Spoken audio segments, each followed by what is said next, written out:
Muy buenas tardes a todos y a todos que se encuentran el día de hoy conectados a través del aula virtual de la Subgerencia de Capacitaciones y Rendimientos del Poder Judicial, a través del Facebook Live, también del canal de Justicia TV.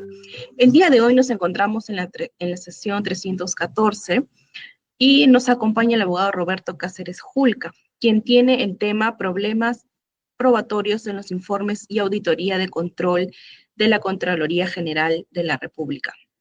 Antes de dar inicio a esta sesión, quisiera hacerles recordar a nuestros participantes que se encuentra ya habilitado la inscripción a través del aula virtual de la Subgerencia de Capacitación y tiene un lapso de 10 a 15 minutos para que puedan realizar su registro. Esto va orientado solo al personal jurisdiccional y administrativo de todo el Poder Judicial. Nuestros participantes del público en general ya se deben de haber registrado a través del link del Forms. Nuevamente saludamos cordialmente a nuestro opositor, el abogado Roberto Cáceres Julca, a nombre del presidente de la Corte de Capacitación y del presidente de nuestra Corte, el doctor César Sabona y Calcín. Vamos a dar a continuación una breve lectura de la hoja de vida de nuestro ponente, quien es abogado litigante por la Universidad San Martín de Porres, especializado en Derecho Procesal Penal, Delitos contra la Administración Pública, Proceso de Pérdida de Dominio y Criminalidad Organizada. Es también socio del estudio de abogados Villavicencio Mesa y Rivera Abogados. Tiene una formación profesional como es maestría en mención de Derecho Penal por la Pontífice Universidad Católica del Perú, doctorado en Derecho de la Universidad Particular San Martín de Porras, docente de la Facultad de Derecho y Ciencias Políticas de la Universidad San Martín de Porras en Derecho Procesal Penal. Ponente del Centro de Consultoría y Servicios Integrados de la Pontificia Universidad Católica del Perú para la implementación del nuevo Código Procesal Penal en distritos como Ica, Cerro de Pasco, Ancash y Huánuco. Docente de la Academia de la Magistratura en materia procesal penal y derecho penal parte especial. Ha publicado una serie de libros, algunos de ellos como Comentarios al nuevo Código Procesal Penal por la editorial jurídica Editores Lima, julio 2005, las medidas de coerción procesal, sus exigencias constitucionales, procesales y su aplicación jurisprudencial, editorial IDEMSA, Lima, septiembre 2006, entre otras publicaciones. Sin más preámbulo, el día de hoy estamos muy felices de recibir al doctor Roberto Cáceres Julca, a quien en este momento le cedemos el uso de la palabra para que pueda iniciar con su ponencia. Adelante, doctor. Muchas gracias a todos ustedes y en particular al doctor Saguanay por tener la gentileza de invitarme a compartir algunas inquietudes sobre los problemas en las pericias contables, financieras y los informes de auditoría y servicios de control. Si me ayudan con las diapositivas, agradeceré mucho. Sí.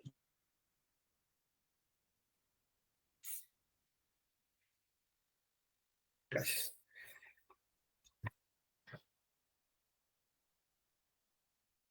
Muchas gracias. Si fuera tan amable la primera.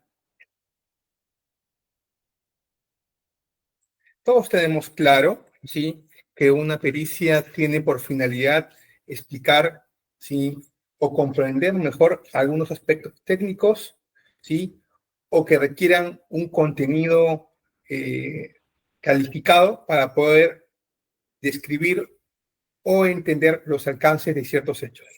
Hechos, sin duda, que son materia de un debate o de una investigación en un proceso penal. En esa medida, uno de los principales pericias a las que se suele recurrir son las pericias institucionales.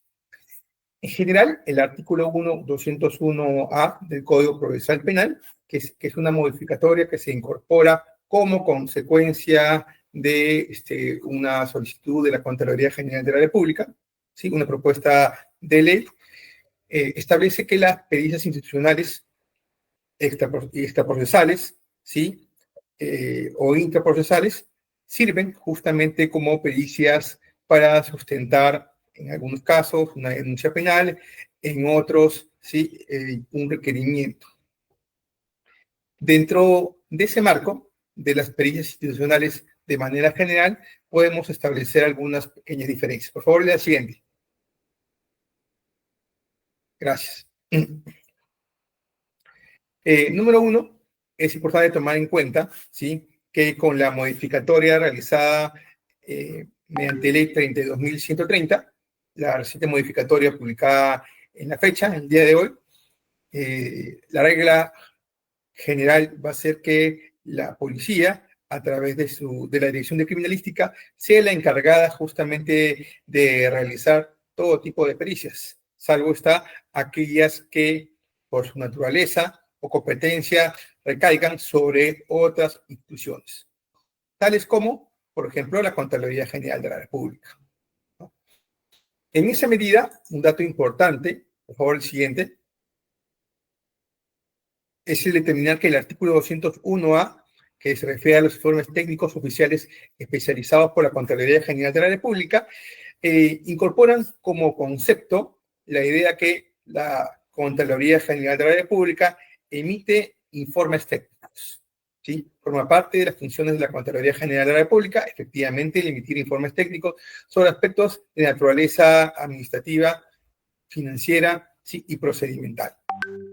Y en ese marco se le atribuye, bajo el imperio de la norma, la calidad de pericia institucional extraprocesal. Tenemos que tener en claro este concepto que más adelante vamos a desarrollar, porque justamente ese concepto ha generado en algunos casos ciertas interpretaciones que tienen que ser compatibles con lo que establece el propio Código Procesal Penal cuando habla de pericias propiamente dicho. Por favor, el siguiente. Es importante en esta medida hacer una clasificación general a las cuales tenemos que remitirnos, como son, primero, la de identificar que existen, en principio, pericias de naturaleza formal. Por ejemplo, este tipo de pericias están reconocidas en el Acuerdo Penario 4/2005, entre las cuales tenemos la más común, la que tienen la naturaleza química, biológica o de ingeniería, ¿sí? Y que se materializan en pericias toxicológicas, físicas, médicas, etcétera, etcétera. Por favor, el siguiente. Luego tenemos el tipo de pericias fácticas, que básicamente lo que analizan son factores de naturaleza variable y están de acuerdo a la experticia del perito y abordan una serie de conocimientos como pueden ser las ciencias sociales, la psicología, la historia, etcétera, etcétera. Y también están reconocidos como tal, como pericias fácticas en el Acuerdo Penario 4/2015. La que sigue, por favor. Una tercera clasificación, ¿sí? Es la denominadas pericias de carácter procedimental. Y básicamente son todas aquellas en las cuales se aplica un protocolo, un procedimiento preestablecido, ya sea en una norma, en una directiva, etcétera, etcétera. Y bajo ese esquema están específicamente los informes especiales de la Contraloría, tal como lo reconoce el Acuerdo Penario 4/2005. Y en esa medida, dentro del margen de las pericias, ¿sí? Podemos establecer procedimentales, dos tipos. Una, la que propiamente serían las pericias contables, ¿sí? Que tienen una naturaleza técnica, y dos, los informes que emite la Contraloría, que justamente sobre la base de esta naturaleza procedimental, una comprensión técnica justamente de un procedimiento o de la aplicación de una norma, emiten un conjunto, mejor, perdón, desarrollan un conjunto de ámbitos sobre los cuales se pronuncia. Por ejemplo, ¿sí? Los informes de auditoría de control, los informes especiales de Contraloría y también, ¿sí? También cabe incluir los informes de indicios tributarios, ¿no? Por favor, el siguiente. Por favor, el siguiente. Dicho esto, el primer tema que tenemos que abordar, ¿sí? De manera tangencial, porque no es exactamente uno de los temas que vamos a trabajar, ¿sí? Si fuera tan amable, ¿podría pasar el siguiente? Sí, son los que se refieren a las pericias contables. En el caso específico de las pericias contables, hacia adelante, por favor. En el caso particular de las pericias contables, ¿sí? ¿Podrían pasarlo, por favor, dos diapositivas hacia adelante? La siguiente, por favor. Gracias. ¿Sí? En el tema de las pericias contables, como todos sabemos, son pericias trascendentes desde la perspectiva que en el ámbito de los cursos funcionarios ayudan o permiten determinar la existencia o no de un prejuicio económico. Y como tal, es un medio de prueba esencial justamente para determinar ese aspecto. Lo recoge la responsabilidad, por ejemplo, 287-2018 nacional, entre otros. Pero lo más importante es que la pericia contable, al tener justamente una naturaleza técnica, ¿sí? Se regulan o se guían dependiendo de la entidad por la cual se realiza, si es el Ministerio Público en particular, por la guía contable forense del Ministerio Público. Como podemos ver, esta norma, que es una resolución de la Agencia General de la Fiscalía de la Nación, establece su carácter obligatorio, ¿no? El numeral 2 de esta guía establece el carácter obligatorio para todas las investigaciones de naturaleza contable forense que generen en esta oficina de peritajes. Por favor, el siguiente. Dos ideas importantes en relación justamente a esta guía contable forense del Ministerio Público que merece rescatarse y que tiene que ver con los temas que vamos a tratar más adelante, ¿sí? Es que ya esta guía contable forense establece una metodología específica que se tiene que analizar. ¿Sí? Ustedes podrán identificar que esta guía ya establece que el análisis de la documentación tiene que analizarse desde aspectos cualitativos, es decir, la calidad de la información, y cuantitativos, la cantidad de la información que se presenta.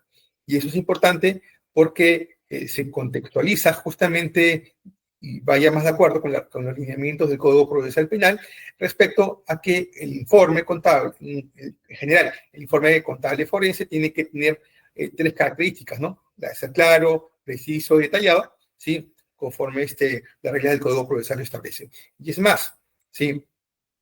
Ya aquí establece como reglas y recomendaciones tres ideas importantes, ¿sí? El primero es la existencia de criterios técnicos, perdón, científicos o técnicos.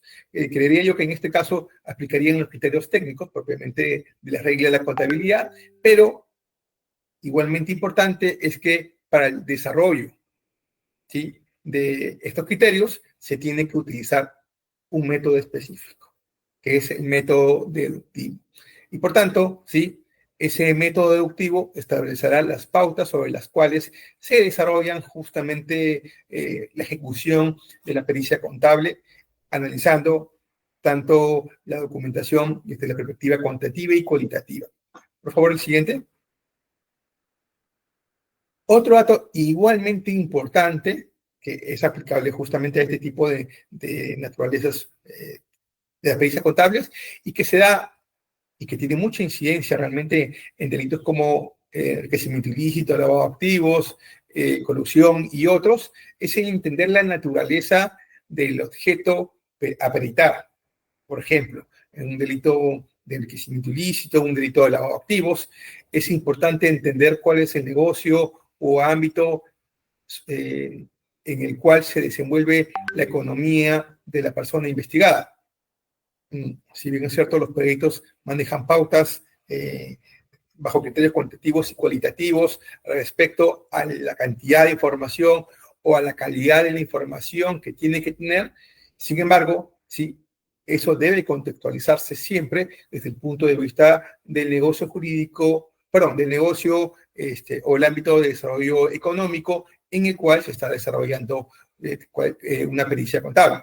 Es decir, no se podrá analizar bajo un mismo patrón. Se me ocurre una economía respecto de una empresa que tiene toda su información contable, ¿sí?, de manera regular de aquella economía en la cual se maneja, digamos, información, se hace compras-ventas minoristas u otras en las cuales pueda no existir la misma cantidad o calidad de información que se requiere para otros tipos de negocios de naturaleza más formal, ¿no?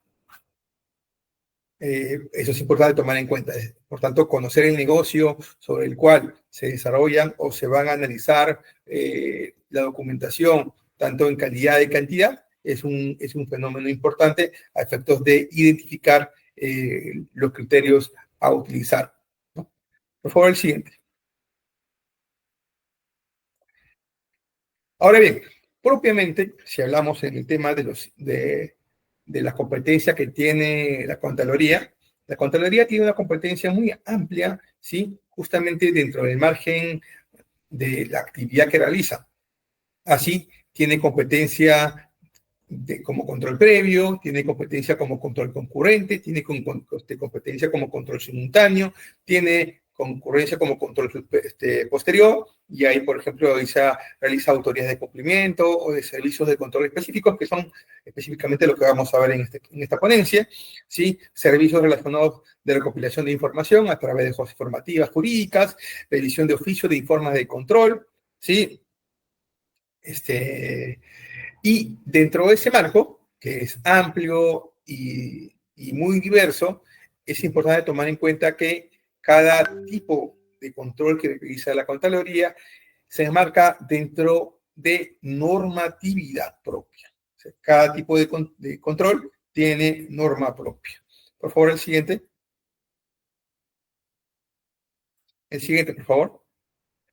Así, si es que, por ejemplo, identificamos solamente dos aspectos, uno, que es el tema de la autoridad de cumplimiento, estos se rigen, por ejemplo, por la directiva, la resolución de Contraloría 295-2011 de la Gerencia General y la resolución de Contraloría 1-2022 de la Gerencia General. ¿Ok? Y en este caso específico de la auditoría de cumplimiento, aspectos sobre los cuales se pronuncia son aspectos relacionados a operaciones financieras, presupuestales, operativas o administrativas. Y en esa medida, el ámbito de su competencia abarca cualquier ámbito en el cual cualquier entidad o dependencia del Estado. Y en esa medida es dentro de los controles que realiza, sí, los controles posteriores que realiza la Contraloría, uno de los más importantes. Por favor, el siguiente. El segundo tipo, ¿sí?, de control posterior, ¿sí?, que es igualmente importante, es el servicio de control específico. Y como establece la propia directiva que regula ello, que es la directiva 7-2021, CG/NOR, que es el servicio de control específico a hechos con presuntas irregularidades, se trata de un mecanismo de control justamente posterior que lo que centra su atención es en el desarrollo del control gubernamental, específicamente la identificación de presuntas irregularidades o, además de identificar la participación de los funcionarios responsables y la determinación de presuntas responsabilidades de naturaleza civiles, penales o funcionales inclusive. Este dato es importante porque justamente nos va más adelante a determinar algunos parámetros en relación a las pericias. Por favor, el siguiente. Gracias.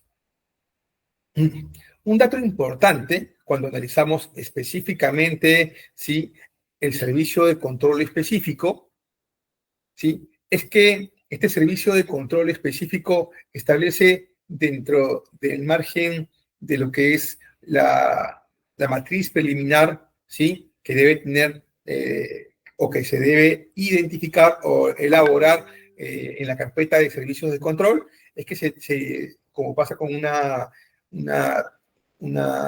inicio de una carpeta por una denuncia penal, se tiene que identificar las presuntas irregularidades, las personas que habrían incurrido en esas irregularidades, y lo que se pretende justamente descubrir como consecuencia de este servicio de control específico. Por favor, el siguiente.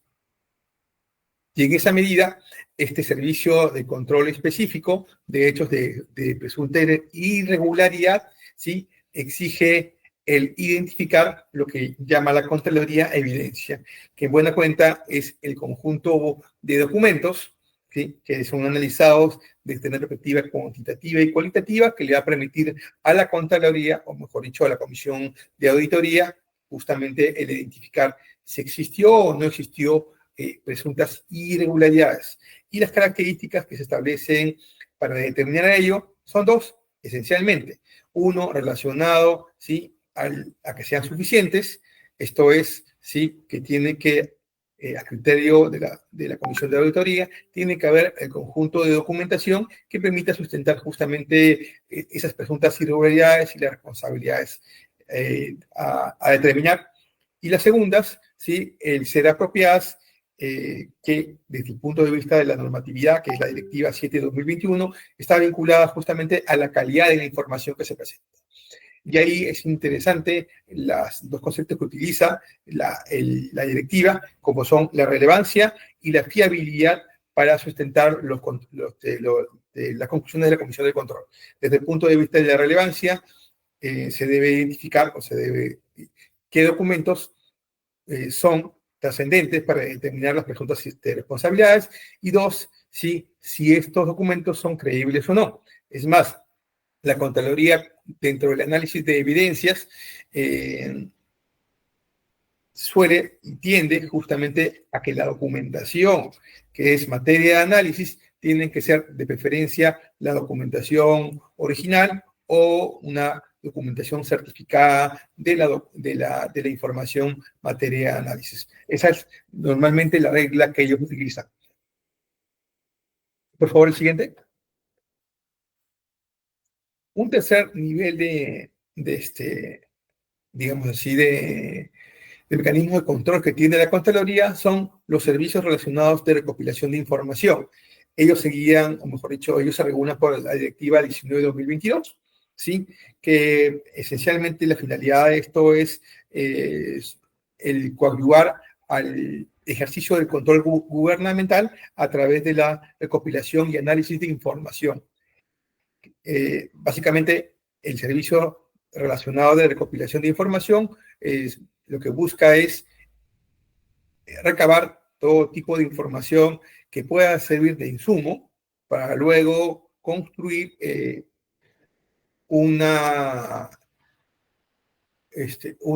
mejor dicho, más que construir, para identificar alguna presunta irregularidad. Entonces, el servicio relacionado a la recopilación de información, si quieren verlo así, es como un antecedente para iniciar un servicio de control específico a hechos con presuntas irregularidades. ¿Ok? Por favor, el siguiente.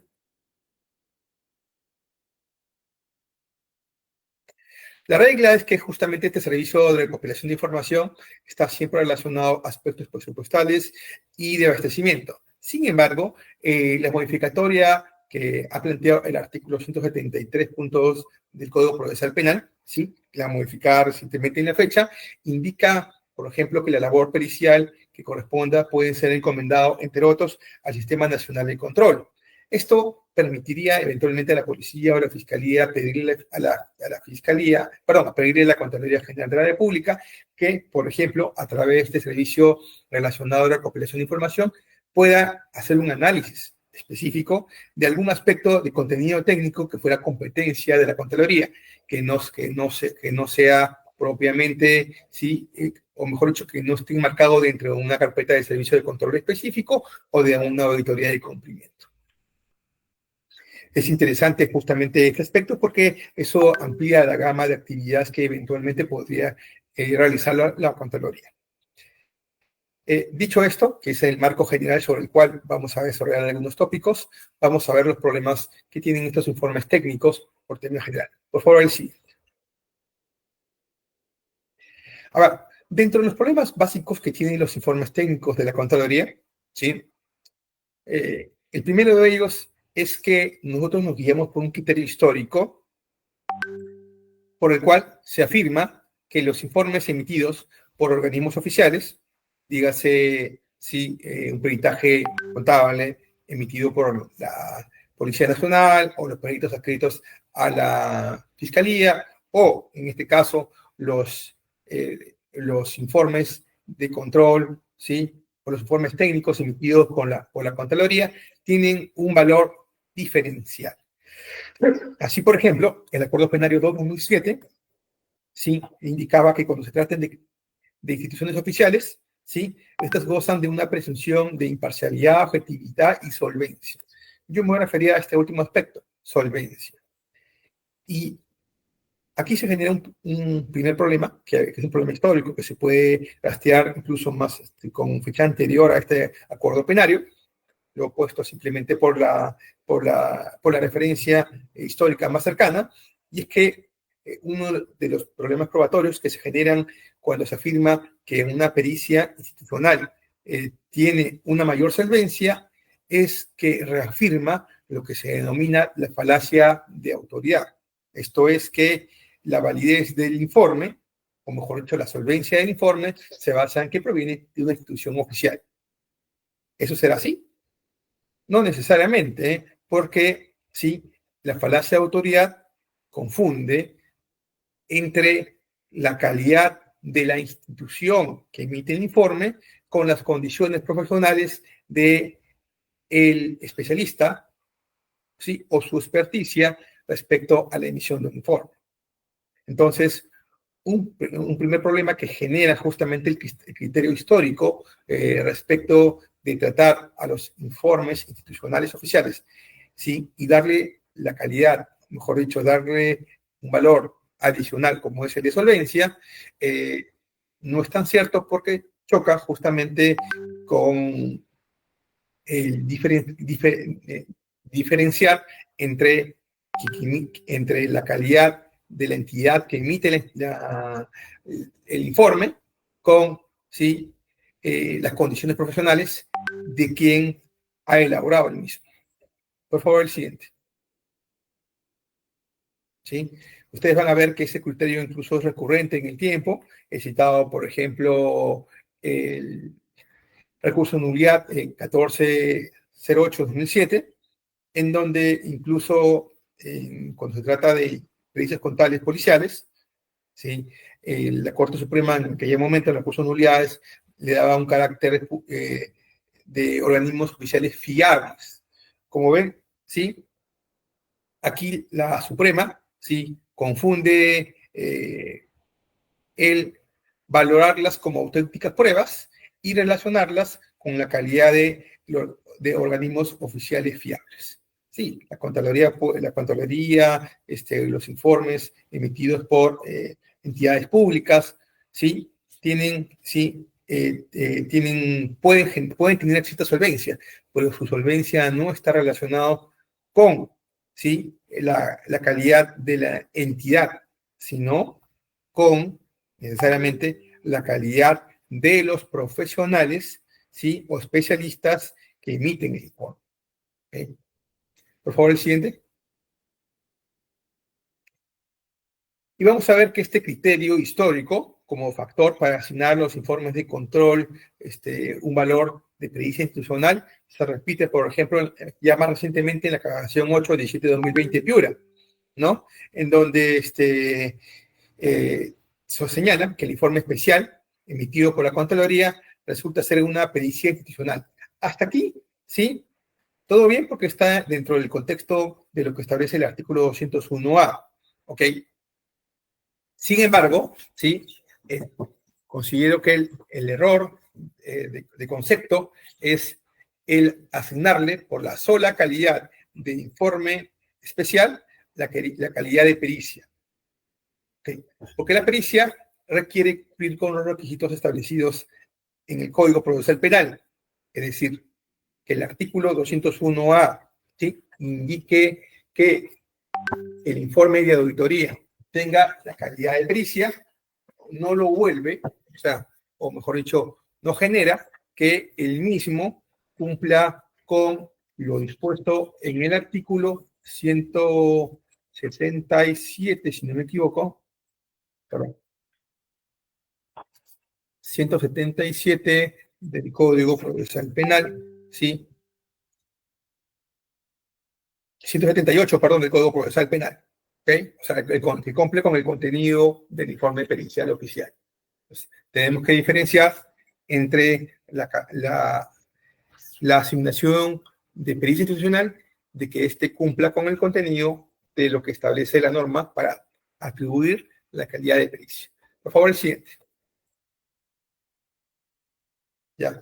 Veamos que ya también la casación 8 de 17 de 2020 Piura va en esa misma dinámica, ¿sí? Cuando se refiere al acuerdo plenario de 2007 que he señalado con anterioridad para reincidir en lo que la norma dice, ¿no? ¿Sí? Es la relación entre la calidad de pericia institucional, ¿sí? Por ser emitida por un órgano público, en este caso la Contraloría General de la República, de su grado de credibilidad o fiabilidad. ¿Ok? Por favor, el siguiente, ¿no? Y, por ejemplo, el Acuerdo Plenario de 2007 hacía referencia también a ese punto, ¿no? De las leyes institucionales omitidas por órganos oficiales, ¿no? Para justamente tratar de asignarle un valor diferencial. Ok, por favor, el siguiente. Un primer plan que tenemos que tener en cuenta es cuando el artículo 201 nos hablaba de que los informes emitidos por la Contraloría General de la República, ¿sí? Son pericia institucional procesal, no distinguía qué tipos de pericia, o sea, mejor dicho, qué tipos de informe podrían tener sentido y contenido desde un aspecto penal. ¿Por qué?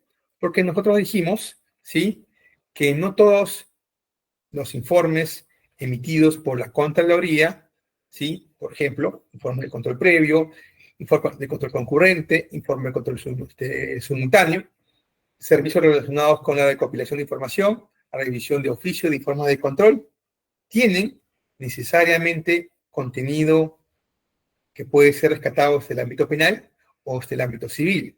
Son dos, de manera específica, aquellos que sí tienen ese contenido.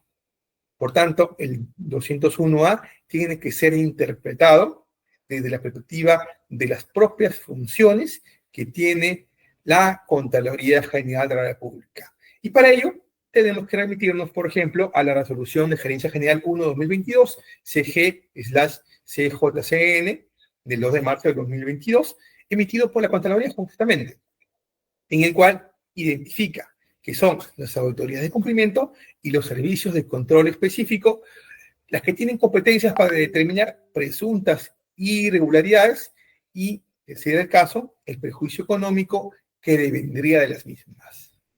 Dicho esto, no cualquier informe de auditoría, ¿sí? Mejor dicho, informe emitido por la Contraloría General de la República, tiene la calidad de ser una pericia propiamente dicha. ¿Okay? Solo en estos dos casos. Ergo, se excluye el control concurrente, el control simultáneo, la revisión de oficios de control, etcétera, etcétera. Solo por poner algunos ejemplos. Por favor, el siguiente. Gracias. Ok. Así, por ejemplo, tenemos que remitirnos dentro de ellos a lo que dice el manual de auditoría y cumplimiento, para saber si lo que digamos así, la afirmación que estamos diciendo es coherente. Y así, cuando nos referimos a la Directiva 1/2022, vamos a ver que esta directiva, en el artículo 6.2, establece que las autoridades de cumplimiento tienen como objetivo determinar los actos resultados de las entidades o dependencias que constituyan materia de control, ¿sí? Y determinar si se ha cumplido con el control de la normatividad aplicable, las disposiciones internas o las estipulaciones contractuales aplicables en el caso, ¿sí? Y es justamente la comisión de auditora la que se encarga de identificar ello. ¿Ok? Por favor, el siguiente. Entonces, como vemos, una primera conclusión a lo que hemos visto es que ese criterio histórico que se ha materializado en el artículo 201A, por el cual todos los informes de control son, mejor dicho, todos los pronunciamientos de la Contraloría son necesariamente informes, ¿sí?, que pueden servir para acreditar irregularidades, ¿sí?, y eventualmente prejuicios, no son así, pues la propia Contraloría establece en qué casos ello es posible.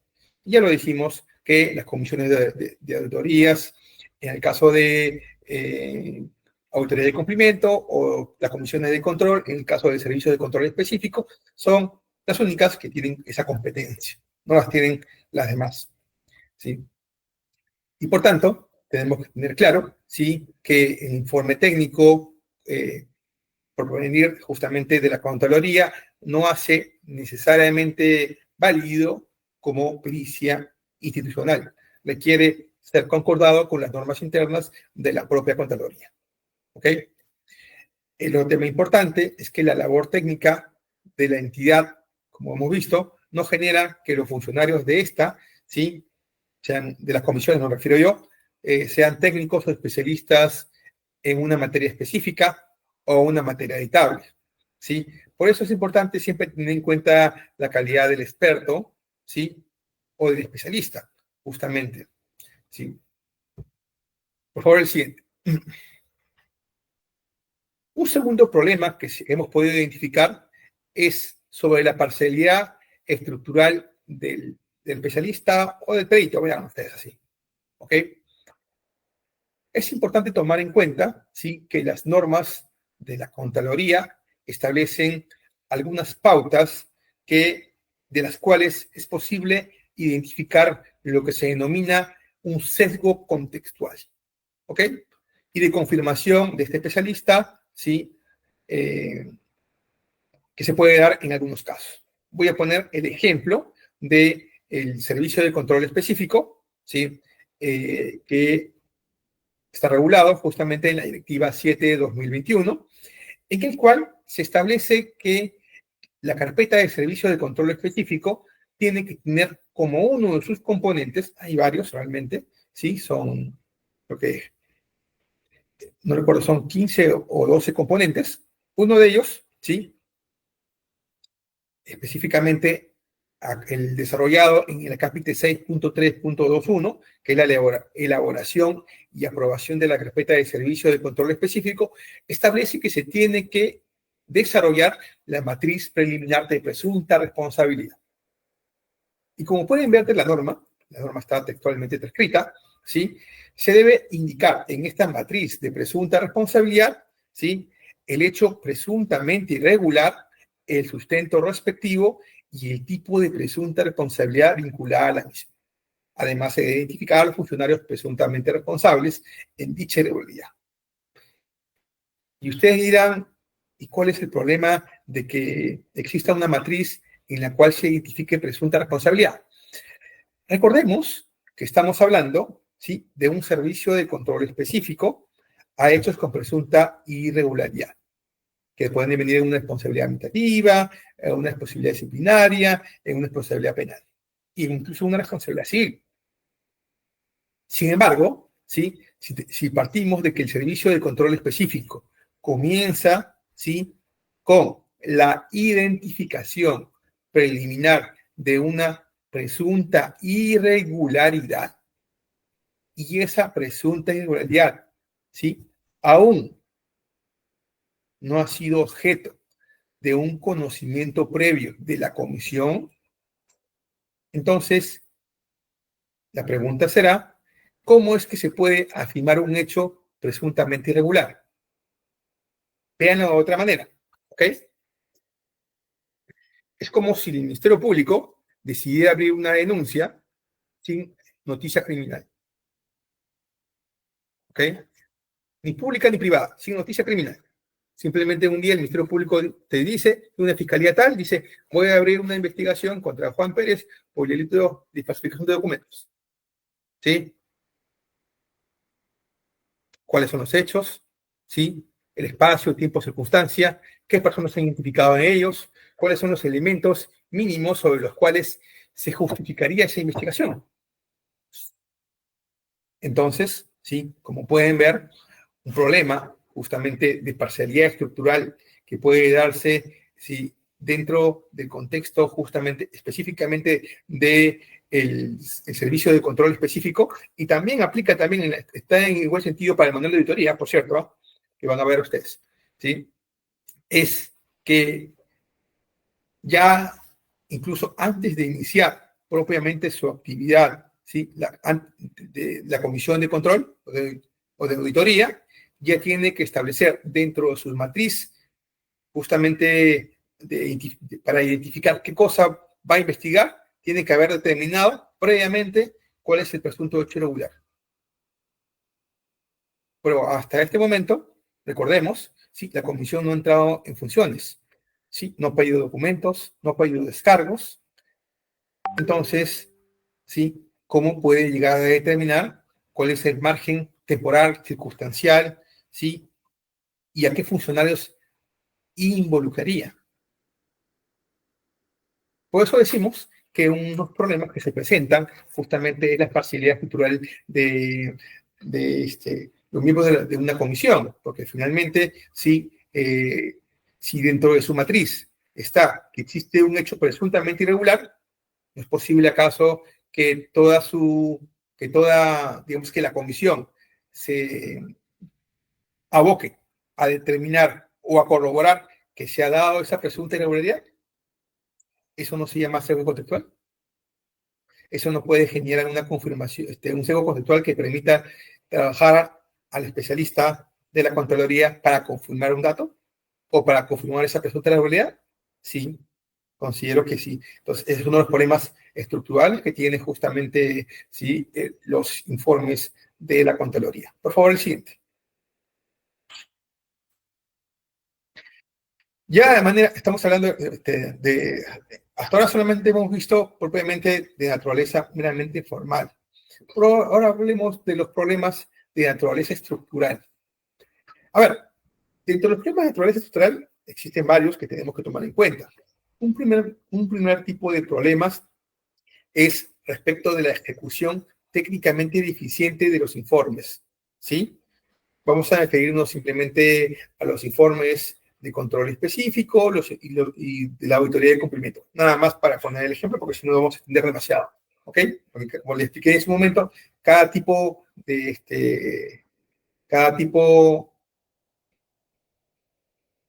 digamos, de servicios tiene norma propia. Tendríamos que referirnos a la norma propia de cada uno de ellos.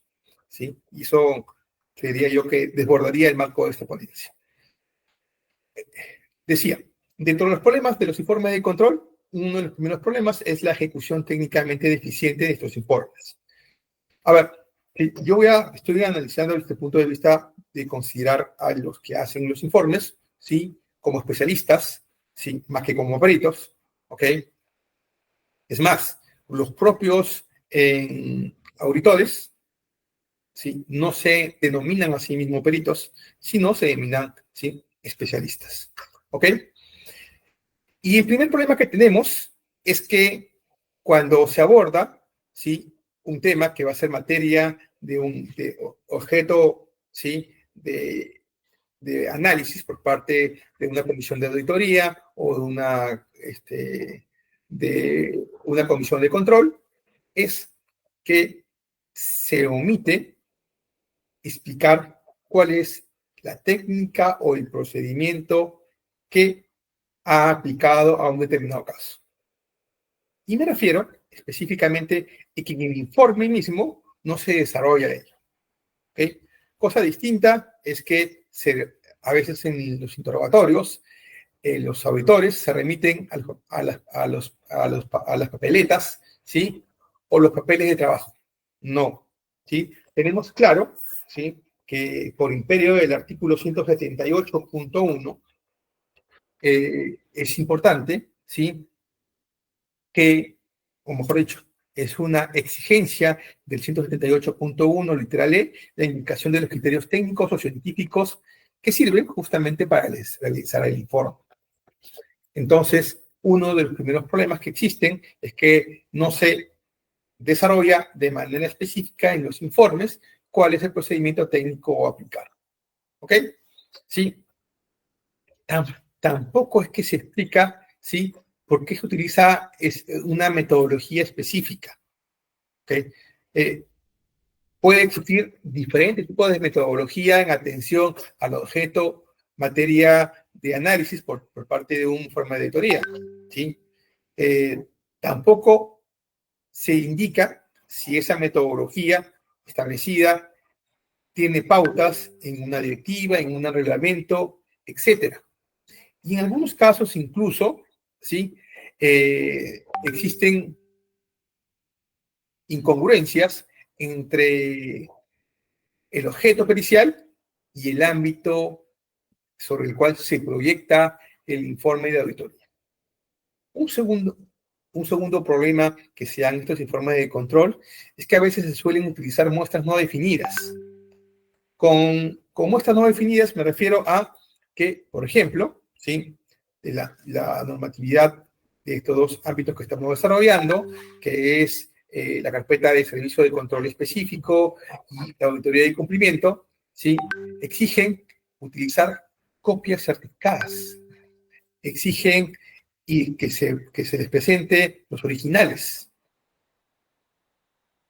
Pero mucha de esa documentación es digital. Entonces, vamos a ver más adelante que existe una incongruencia entre lo que dice propiamente las directivas que regulan los protocolos para desarrollar propiamente estos procedimientos, ¿sí? Y lo que la propia institución, como parte de la dinámica del desarrollo, del desarrollo digital, mejor dicho, del desarrollo digital de las instituciones públicas, exige justamente minimizar el uso de papel. ¿Okay? Es un primer tema que vamos a ver más adelante, como detalle. El segundo tema es justamente que en algunos casos, por ejemplo, en el caso particular de las pericias contables, pero también se puede dar para las formas de control, ¿sí? No se abarca, ¿sí?, toda la información documental, ¿sí? Pese a que tanto los peritos contables, por ejemplo, de la Fiscalía, como los auditores tienen facultades específicas para requerir información, ¿sí?, complementaria, no la hacen. Se basan esencialmente en la información que tienen. ¿Sí? Por favor, el siguiente. Para explicar el primer punto, ¿sí?, que esto es la ejecución técnicamente deficiente de los informes de control, vamos a ver que, por ejemplo, si hablamos de la auditoría de control, esta tiene 3 etapas: planificación, ejecución y la evaluación del informe.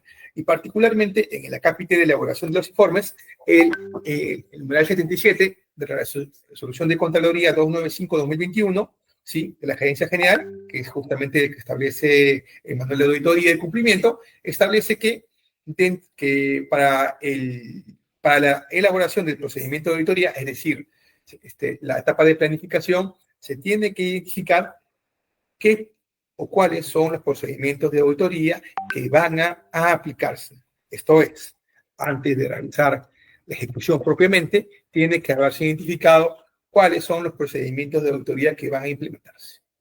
Un problema común en los informes de control es que no existe ese detalle.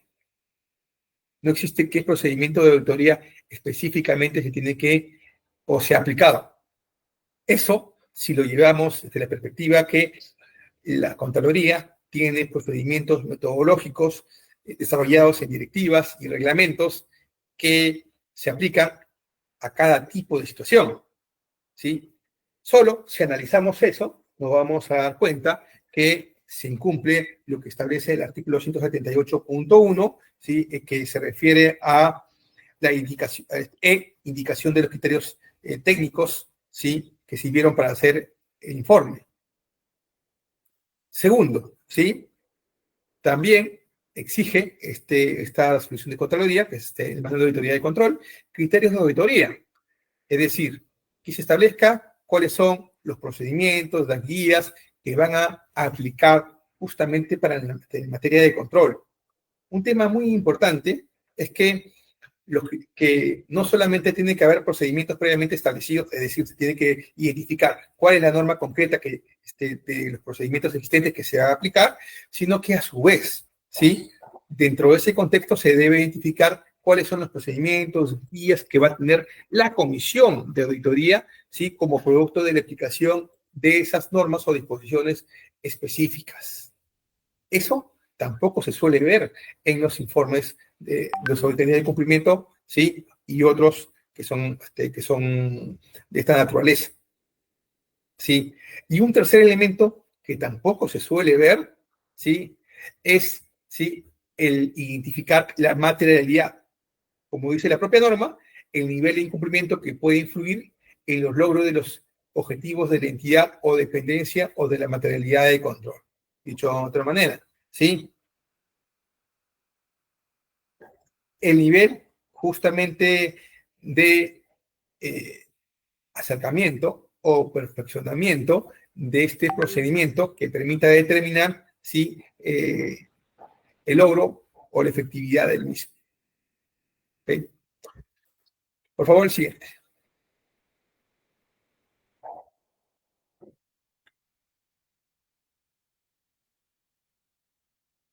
Eh, el siguiente, por favor.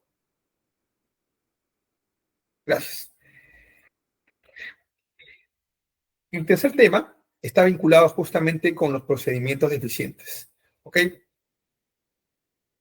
Como indiqué, como indiqué cuando nos remitimos al manual de auditoría de cumplimiento, la resolución de Contraloría 295-2021 de la Agencia General, ¿sí?, se exige que se identifique cuáles son los procedimientos de auditoría de manera específica. Ello con una finalidad, justamente para determinar si es que los informes de auditoría han respetado esos procedimientos preestablecidos por la norma, ¿sí? Ello genera a veces situaciones en las cuales se ha identificado, ¿sí?, que el informe de auditoría no ha seguido a cabalidad el procedimiento establecido en la propia normatividad de la Contraloría. Esto es, ¿sí?, no ha seguido la conjunción de pasos que se requiere para la aplicación técnica o procedimental en el caso concreto, o incluso cuando sí existen, por ejemplo, incongruencias entre el procedimiento de auditoría, o sea, entre el procedimiento que se tiene que aplicar y los criterios que aplica la comisión de auditoría.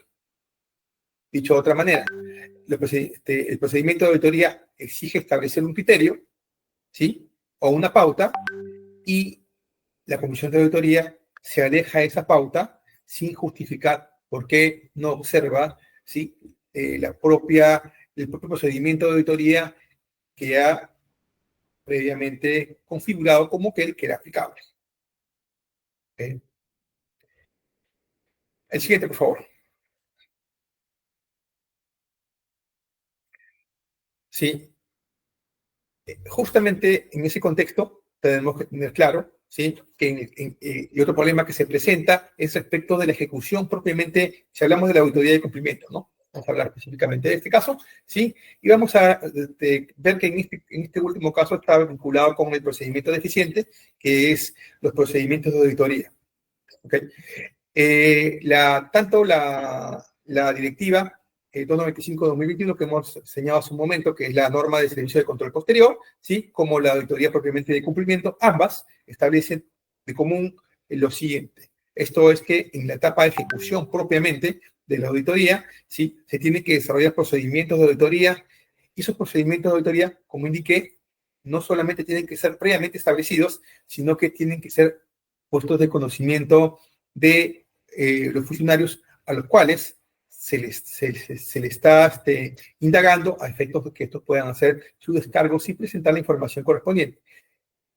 Al no estar previamente determinado o no ponerse en conocimiento de ello, ¿sí?, se suele generar cierto grado de indefensión, pues los administrados no tienen claro cuál va a ser el objeto justamente sobre el cual va a recaer el pronunciamiento y cuál debe ser la intensidad o la cantidad de información que requieren para absolver los descargos.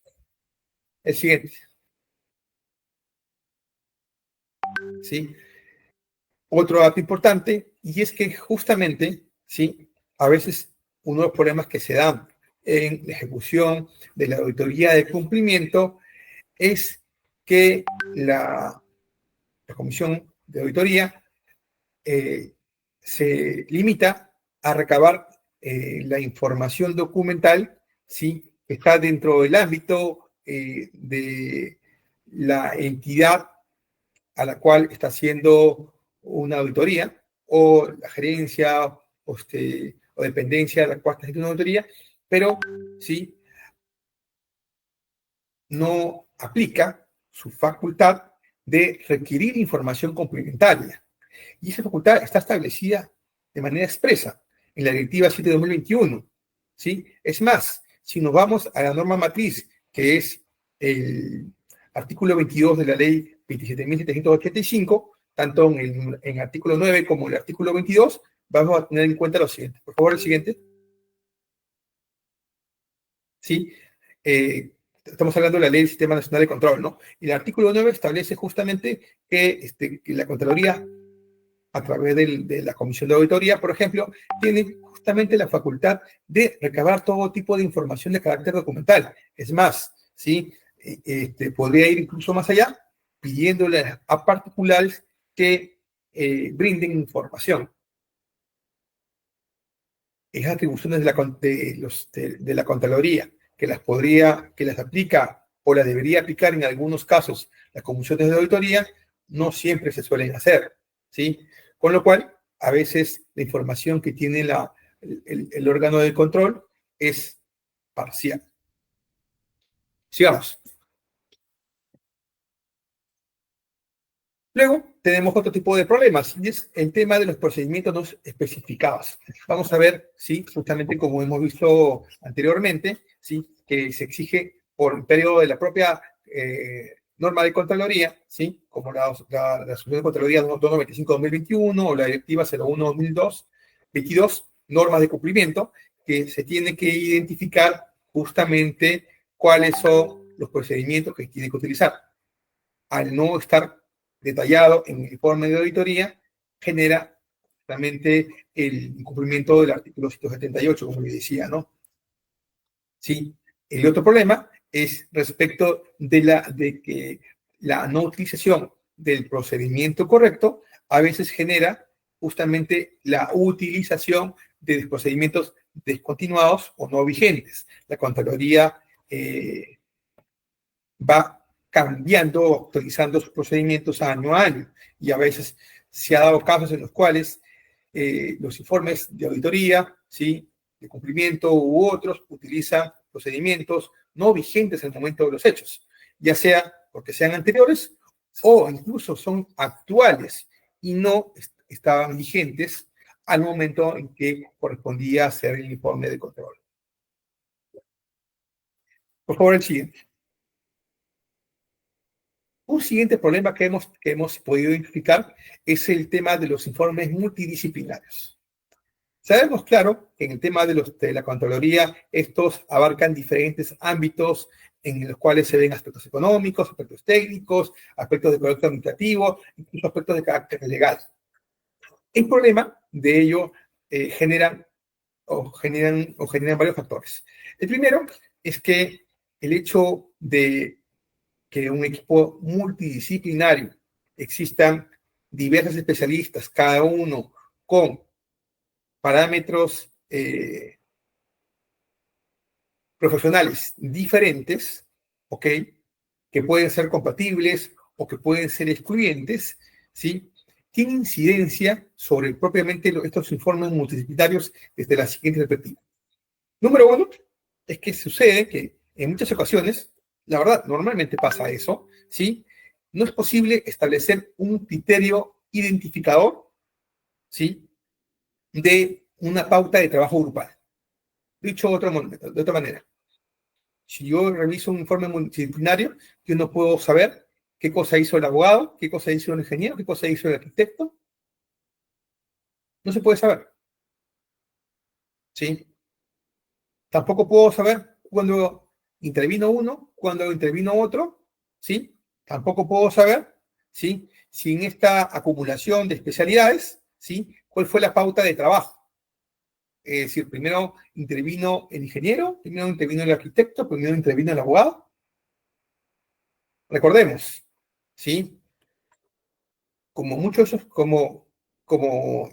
exige justamente la Directiva 1-2022 y la la directiva 295/2021, que es norma de servicio de control posterior, debe establecerse el procedimiento de auditoría.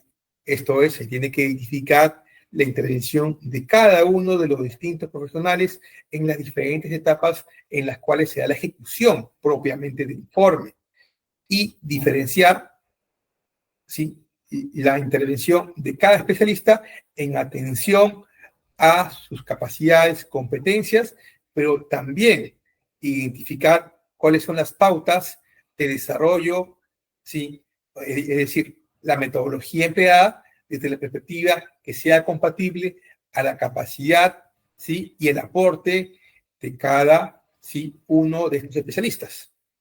¿Ok? El siguiente, por favor. Y vamos a ver que este problema, ¿sí?, es incluso mayor cuando la propia Contraloría, a través de la resolución de Contraloría 295/2021, que es norma de autoridad de cumplimiento y también se da para otros ámbitos, establece la participación de expertos en la auditoría de cumplimiento, ¿sí? Pero también se da para los expertos en los servicios de control específico, también aplica lo mismo, en las cuales, ¿sí?, ustedes van a identificar que la comisión de auditoría puede pedir la participación de personas naturales o personas jurídicas que, según entiende la comisión, tiene habilidades, conocimientos y expertise en campos distintos al control gubernamental y tendrán la calidad de expertos. Y ustedes dirán, ¿pero acaso la Contraloría no es independiente para realizar sus informes? ¿Por qué requiere de un experto? Sucede que en muchos casos los ámbitos sobre los cuales se pronuncia la Contraloría no tienen, ¿sí?, dentro del ámbito de su capacidad profesional, expertos, o mejor dicho, personas con conocimiento especializado. Y se han dado casos en los cuales esos supuestos expertos, ¿sí?, no tienen sus conocimientos. Ustedes saben que uno de los ámbitos en los cuales existe mayor tipo de contrataciones por orden de servicio de la Contraloría, sea para contratar este tipo de expertos. Dicho de otro modo, los expertos sobre los cuales basan en muchos casos las auditorías de cumplimiento, ¿sí?, y de servicio de control específico, sus informes se basan en terceros ajenos a la Contraloría, ¿sí?, que justamente son contratados exprofesamente para trabajar para una comisión. ¿Ok? Y es más, ustedes pueden ver que dentro de lo que dice la propia normatividad, establece que la comisión de auditoría, ¿sí?, analiza la competencia profesional, ¿sí?, y le plantea cuáles son las características del resultado esperado. ¿Y qué debe entenderse por característica del resultado esperado? Que le proponen la comisión, ¿sí?, a este experto. Una forma de interpretarlo sería ¿sí?, yo quiero que me digas si esto, ¿sí?, si lo que yo estoy pensando es correcto. ¿Ok? Si, por ejemplo, ¿no?, estamos hablando, ¿recuerdan el tema de la matriz preliminar de presunta responsabilidad? ¿Ok? Entonces, ¿sí?, una forma de interpretar este punto, característica, resultado esperado, que se le pide al experto es, corrobórame, ¿sí?, si mi premisa establecida, ¿sí?, mi premisa preliminar de presunta responsabilidad es correcta o no. Dicho de otro modo, identifícame si la irregularidad que yo planteé como objeto de presunta responsabilidad es o no correcta. Y ahí no tenemos, creería yo, un sesgo, ¿sí?, un sesgo, un sesgo conceptual en el perito, ¿sí? No podemos identificar bajo ese contenido, ¿sí?, un sesgo contextual y de confirmación. porque le está pidiendo que identifique la característica del resultado esperado. Ni siquiera dice resultado, ¿ah? Dice resultado esperado. O sea, ¿qué es lo que la comisión cree que debe salir? ¿Ok?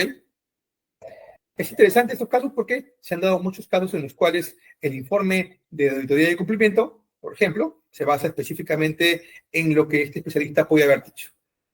Y si ese especialista se equivoca, pues la comisión se equivoca. Porque la comisión se basa en lo que este experto en una materia específica puede haber determinado. ¿Sí? Y otro detalle importante, ¿sí? Y es que, como la propia norma lo indica, la participación de este experto, ¿sí? No está limitado, ¿sí? A ámbitos de contenido técnico, puede ser de contenido jurídico o otro. Lo que dice es que tienen que ser distintos del control gubernamental. ¿Ok? Dicho de otro modo, no da más contenido, ¿sí? Al ámbito del control gubernamental, ¿sí? Que aquello que puede ser completado justamente bajo ese esquema. Por favor, el siguiente.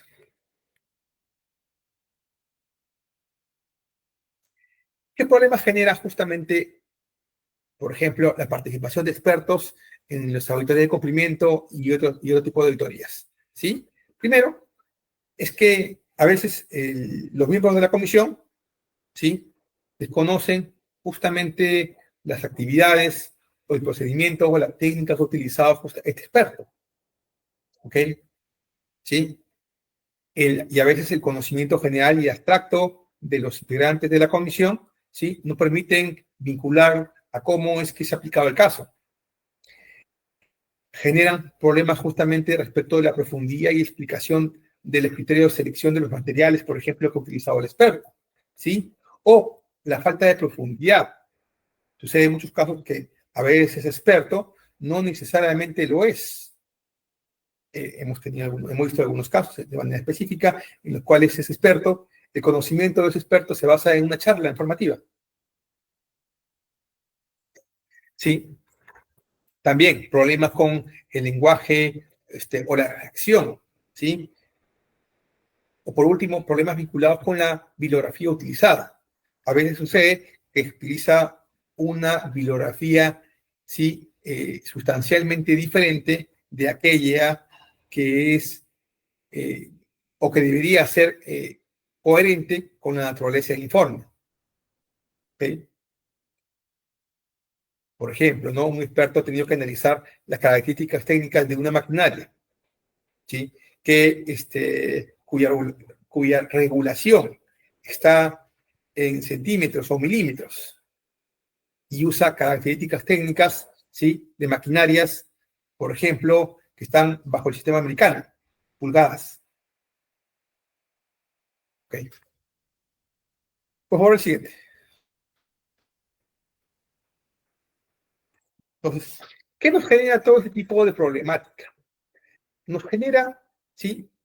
Esencialmente, ¿sí? Que cuando nos remitamos a un informe de control, ¿sí? No necesariamente exista una coherencia entre lo que establezca el artículo 201A, que dice que son informes, ¿sí? Son pericias institucionales, con propiamente lo que la propia norma, el 178.1, establece que debe cumplir toda pericia.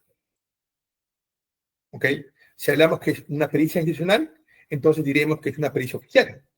Y si es una pericia oficial, debe cumplir, entre otras, ¿sí? Específicamente, con los literales D y E. Motivación o fundamentación del examen técnico e indicación de los criterios científicos o técnicos que han servido para hacer ese informe. Como vemos, la problemática es amplia, porque justamente si hacemos esa integración, esa interpretación sistemática entre el artículo 201A y el 178.1, literales D y E, vamos a ver que no compatibilizan. Y entonces, ¿cómo podemos decir, per se, que un informe de auditoría es una pericia institucional? ¿Sí? Es decir, es un informe pericial oficial si no cumple con los propios criterios para ser llamado informe, ¿sí? pericial oficial. El siguiente, por favor. Y la doctrina tiene, claro, por ejemplo, a una de las representantes más claras en relación a materia de pericia, ¿sí? Que es la doctora Carmen Vázquez, indica que los informes periciales deben ofrecer la información relevante que permita ejercer el derecho de defensa. Y sin duda, ¿sí? La exigencia del 178.1, literal D y E, motivación y fundamentación del examen técnico, indicación de los criterios técnicos, científicos y otros, y las reglas que sirven para hacer ese examen, son lo mínimo indispensable que se requiere justamente para poder entender el razonamiento de los peritos. Bajo ese esquema, ¿qué nos corresponde a nosotros hacer? ¿Sí? Por favor, el siguiente. El suscrito va a seguir, ¿sí?, las recomendaciones que plantea justamente la doctora Vázquez, ¿sí?, en su guía sobre el contenido de los informes periciales y su impacto en el debido proceso. Se trata de un trabajo que fue publicado en la Escuela Federal de Formación Judicial de México, y ustedes lo pueden encontrar en Internet, y en el cual establece un conjunto de pautas que me gustaría brevemente resumir. La primera es el objeto del peritaje. Es muy importante, ¿sí?, aplicado eso a los informes de control, entender cuál es el objeto del informe de control. ¿Ok? Y determinar si el objeto de control es coherente con el conocimiento de ese experto. Se ha visto en muchos casos que el objeto de peritaje puede tener contenido de carácter normativo, administrativo. Y vamos a ver que los miembros de la comisión son ingenieros, son arquitectos. ¿Puede un ingeniero o arquitecto pronunciarse sobre aspectos procedimentales que están relacionados con normas? La lógica diría que no. Segundo, ¿sí?, el tema de la información relevante, ¿sí? La información relevante es trascendente, pues como vemos, ¿sí?, los informes de control tienen, en muchos casos, ¿sí?, ciertos sesgos respecto a la información. Es decir, requieren información original o fedateada, ¿sí?, en desmedro de información digital o de otro tipo de información que puede corroborar la fuente de información, ¿sí? Tercero, la falta de identificación, ¿sí?, y expertise del auditor o de la comisión de auditoría. En los informes de auditoría que se ven, ¿sí?, solo se menciona el nombre de la persona y su cargo en la comisión, pero no se dice ninguna referencia a su condición profesional. Debería haber un acápite que permita justamente identificar si la persona, ¿sí?, tiene el expertise necesario para haber realizado ese informe de auditoría. Ello considero trascendental desde la perspectiva de saber si tenía el conocimiento necesario, ¿sí?, para ser considerado un experto. Recordemos, en relación a los informes de la Contraloría, no es la naturaleza del informe el que le da suficiencia, sino quién revisa el informe. Siguiente, por favor. La identificación de las personas que participan en ese informe pericial o en ese informe de auditoría. En muchos casos no se identifican a todas las personas que participan en el informe. Sucede muchas veces que en los informes de auditoría, en las comisiones de auditoría existen cambios, ¿sí? Y solo aparecen las personas que suscriben, ¿sí?, las conclusiones del informe pericial. Y no aparecen las diferentes personas que han podido intervenir en el informe. Me han pasado casos en los cuales el abogado del informe de auditoría, ¿sí?, no ha participado al inicio del informe. Y me dicen, yo no sé, ¿sí?, por qué fue designado tal o cual persona, ¿sí?, para realizar tal ámbito del informe de control. O me dice, ¿sí?, yo no he podido participar en la determinación de los criterios legales o identificar si la norma legal aplicable a este procedimiento es correcta o no. ¿Por qué? Porque yo entré, ¿sí? Ya para la parte final del informe. ¿No es trascendente a ello? Por supuesto, ¿sí? Siguiente, ¿sí? La premisa mayor del razonamiento pericial. Recordemos, se basa siempre en el conocimiento de los auditores como expertos. ¿Ok? ¿Son realmente expertos o no? Lo serán en la medida de que puedan describir justamente los métodos, las técnicas que han aplicado, pero en el informe, no en los papeles de trabajo. En el informe tiene que estar. Si no está en el informe, ¿cómo puede, sí, una parte o cualquier parte analizar la validez y fiabilidad del informe? ¿Cómo puede el Ministerio Público sostener, ¿sí?, una imputación si no tiene claro si quien ha emitido ese informe tiene la calidad de experto? ¿O acaso podemos afirmar nosotros que basta con que tenga rótulo de informe de Contraloría para darle un valor diferencial? No, sin duda. En esta medida tenemos que tener claro, ya para determinar justamente, ¿sí?, que todo este conjunto de información será útil y pertinente desde la perspectiva de poder analizar y darle contenido justamente a todo ello. ¿Sí? Como vemos, esta crítica que pretendo realizar es justamente a efectos de identificar los problemas más comunes. Y sobre todo, estos problemas se desarrollan y adquieren realmente, digamos así, trascendencia en el juicio oral. Pero la pregunta será, ¿y para qué llevar al juicio oral un caso que eventualmente, sí, se pudo haber determinado las falencias propiamente del informe y corregir en su momento, sí, si es que se hubiera identificado, sí, en la investigación preparatoria, por ejemplo? ¿Eso no hubiera sido lo ideal? La misma lógica, sí, por favor, el siguiente, aplica a los informes de indicios tributarios. Sabemos que si el artículo 194, el texto único ordenado del Código Tributario, le da a los informes técnicos o contables emitidos por los funcionarios de SUNAT el valor de pericia institucional. ¿Ok? Como pasa con los informes de Contraloría, también pasa con los informes de la SUNAT. Sin embargo, los mismos problemas, solo para resumir, no quiero extenderme en toda la normatividad tributaria, ¿sí?, tienen los informes de indicios tributarios. A veces los informes de indicios tributarios, sí, se limitan a recabar información de algunas entidades o algunas personas, pero no abarcan la completud de información que, como en el caso de los informes de Contraloría, requiere. O sea, hay un límite, una autolimitación, mejor dicho, en la búsqueda de la información que hace la SUNAT a través de estos indicios tributarios, de esos informes de indicios tributarios.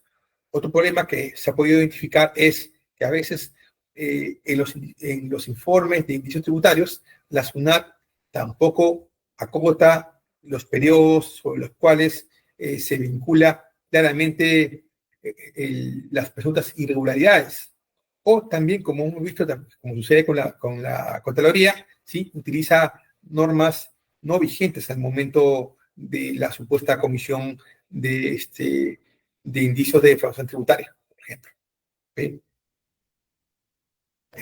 Esa es justamente el margen de lo que quería plantearles a todos ustedes, para que vean que estos informes de la Contraloría, de la SUNAT, ¿sí?, ya sea en naturaleza contable, obviamente si hablamos de las pericias contables que pueden emitir la oficina de peritos del Ministerio Público, los de la Contraloría misma o la SUNAT, cada una de ellas, ¿sí?, puede tener falencias. Lo importante es identificarlas, corregirlas, justamente a efectos que la Administración de Justicia puede llevar a cabo, ¿sí?, un proceso penal en el cual se respeten todas las garantías de los justiciables y se pueda, sobre todo, ejercer de manera efectiva el derecho de defensa y de contradicción. ¿Sí? Con esto doy punto final a esta ponencia y estoy a su disposición para las preguntas respectivas. Muchas gracias, doctor Roberto Cáceres. Agradecemos esta disertación el día de hoy en la sesión 314. Hacerle recordar a nuestros participantes, a tanto el personal jurisdiccional y administrativo del Poder Judicial, que ya se encuentra habilitado el registro de salida, así también como la encuesta de satisfacción, a fin de que puedan obtener su certificado. Y a fin de que nuestro público en general también obtenga su certificado, preguntamos, doctor Roberto, ¿cuál sería la palabra clave para esta sesión? Pericia. Bien, en nuestro público en general, en el chat del Facebook de la Corte Superior ya estará apareciendo el link a fin de que puedan registrar la palabra clave, que es para esta sesión es pericia. Vamos a verificar si existe alguna pregunta. Tenemos una pregunta, dice, ¿el auditor es considerado como una especie de perito? Esa es la pregunta que nos han dejado en nuestras redes sociales, doctor. Gracias. Según la norma de la propia Contraloría, no. Sería un experto. La confusión que se da justamente para asignarle la calidad de perito es la que se genera como consecuencia del artículo 201A, cuando dice que los informes de auditoría, ¿sí?, los informes de la Contraloría tendrán la calidad de pericia institucional. El hecho de que tengan la calidad el documento no hace a la persona perito. ¿Ok? Sí, según las normas propias de la auditoría, ¿sí?, de la autoridad de control o cumplimiento, ellos mismos se consideran, ¿sí?, expertos, no peritos. Muy amable, doctor. Agradecemos nuevamente a usted por su disertación, doctor Roberto Cáceres Julca, esperando poder tenerlo en una siguiente temporada de nuestra cátedra de los jueves, que en el día de hoy ha tenido muy buena acogida, pese a las circunstancias en las que atraviesa nuestro país, ¿no? Reitero el agradecimiento en nombre del doctor César Sarpanay Calcín, presidente de la Corte Superior Nacional de Justicia, y también de nuestro presidente de la Comisión de Capacitación, el doctor Rómulo Carcaus Tocayo. Bueno, reitero, la página del aula virtual se encuentra ya abierta para que puedan registrar su registro de salida y la encuesta de satisfacción, y la palabra clave estará momentáneamente activa para que puedan hacer el registro y obtener su certificado. Asimismo, quiero hacerles partícipe que este día lunes 14 de octubre vamos a tener una sesión extraordinaria a cargo del doctor Lorenzo Cotino Hueso, quien estará participando en esa sesión extraordinaria con el tema Una mejor justicia con inteligencia artificial, regulación y experiencias mundiales. Esperamos contar también con su participación. Bien, hasta aquí ha llegado nuestra sesión 314. Reiteramos el agradecimiento al doctor Roberto Cáceres Julca y nos vemos en una próxima sesión. Muy buenas tardes a todas y a todos.